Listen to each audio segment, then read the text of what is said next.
অনেকদিন পর একটা রাস্তার গাড়ি দেখতেছি, দেখি গাড়িটা মেরে দিতে পারি কিনা, দেখি গাড়িটা তো চাবি নাই, চালাইতে পারবো কিনা, দেখি আশেপাশে তো লোক নাই, দেখি আগে চাবির লাইনটা কেটে দিব, কেটে দিয়ে দেখি চালু হয় কিনা, দেখি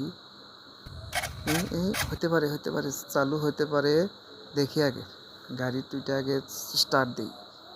এই এই তো চালু হয়েছে, তখন আমি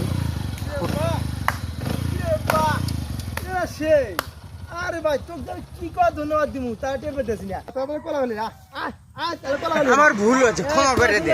আমি এলাকা কোনো মেকার পাচ্ছি না কে হারানোর জন্য হারার পাই না।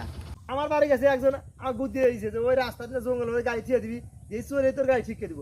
আমি এখানে একটা গাড়ি ছিঁড়ে মুখ পেয়ে গেছি, তোর যে টেকনিক দিয়ে তুই আমার গাড়ি হারিয়ে দিবি। আয় বা অল্পের বেঁচে গেছি, বাহ আমাকে আর দরকার, তাড়াতাড়ি পলাই বা।